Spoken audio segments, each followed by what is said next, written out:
A final da Libertadores é sem dúvida o jogo mais importante do ano. E no vídeo de hoje nós vamos entender como o Atlético de Gabriel Milito chega para essa decisão e quais estratégias a equipe pode utilizar no confronto contra o Botafogo.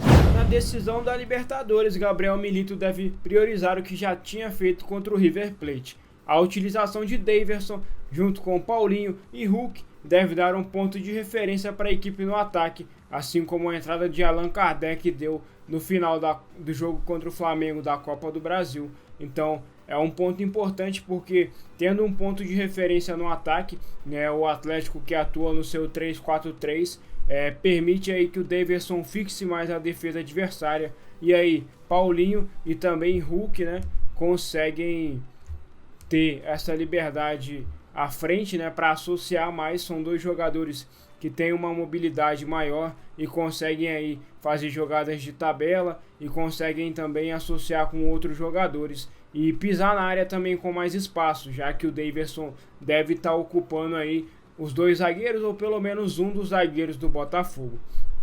Uma outra arma do Atlético Mineiro do Milito, durante toda a temporada, tem sido a utilização do Guilherme Arana pelo corredor lateral, do lado esquerdo. Então já é uma marca do Atlético essa utilização do Arana para essas jogadas de cruzamento, que pode levar grande perigo, e assim também como jogada de finalização. O Arana ele pode chegar também por trás para fazer essa jogada de finalização, principalmente quando a bola está na direita e aí gira para o seu lado, que é o lado esquerdo. Ele tem essa qualidade técnica também para poder finalizar. Então o Atlético que ofensivamente tem sofrido muito para marcar seus gols, até porque não tem jogado há muitos jogos, por muito tempo também nos jogos com esse trio completo de ataque, Hulk, Daverson e Paulinho, tem optado por alternar bastante. Mas é uma equipe que tem sofrido para marcar gols e vai ter que buscar ser mais eficiente contra o Botafogo e depender aí também desse trio ofensivo, que é um trio de qualidade e que tem no Hulk e no Paulinho, principalmente no Hulk, um jogador talvez mais decisivo aí do Brasil nos últimos anos, junto com alguns outros atletas.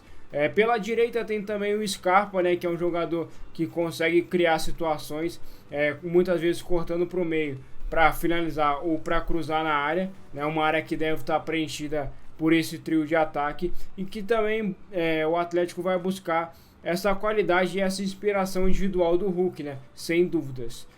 No setor defensivo, o Atlético do Milito foi um time muitas vezes que busca pressionar alto, busca realizar encaixes, só que a gente viu que isso não funcionou sempre no confronto decisivo contra o Flamengo na Copa do Brasil.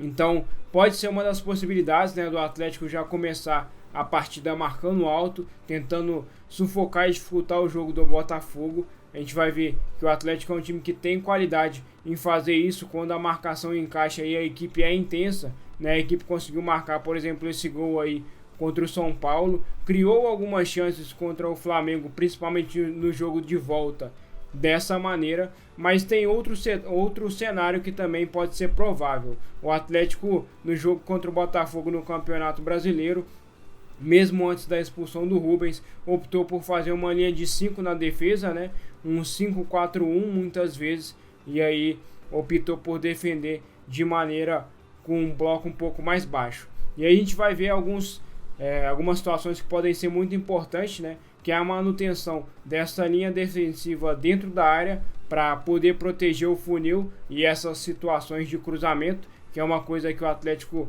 tem sido sólido nos seus jogos, principalmente mais decisivos, por exemplo contra o Vasco na Copa do Brasil e contra o River Plate na Libertadores. E aí também essa proteção do corredor lateral contra o Botafogo vai ser muito importante, muitas vezes com dobras ali, com coberturas, para tentar conter os pontas do Botafogo, que são muito perigosos, cada um com sua característica. Luiz Henrique, um jogador mais físico, e o Almada, um jogador mais criativo, e também dos laterais. O Atlético vai contar muito também com o Everson, que vem numa boa fase, então pode ser essencial também no placar. E por que o Atlético pode talvez optar por essa postura um pouco mais conservadora? Em alguns jogos, como por exemplo contra o Botafogo e no primeiro jogo contra o Flamengo, como a gente vai ver nesse exemplo, em muitos momentos o Atlético tentou sair para pressionar no campo de ataque, né? E aí o time ficou sem compactação, permitiu ao adversário chegar, né, e realizar muitas jogadas perigosas, como esse cruzamento aí que quase acaba numa chance de gol. Então o Milito pode primeiro ali ver qual é o cenário do jogo para depois talvez tentar se expor um pouco mais nessa marcação, até porque o Botafogo vai muito bem quando tem campo para correr. E uma outra arma que o Atlético pode usar, e é uma forma que tem criado algumas chances nos últimos jogos, são as bolas paradas, né? Como nesse gol que marcou aí contra o São Paulo.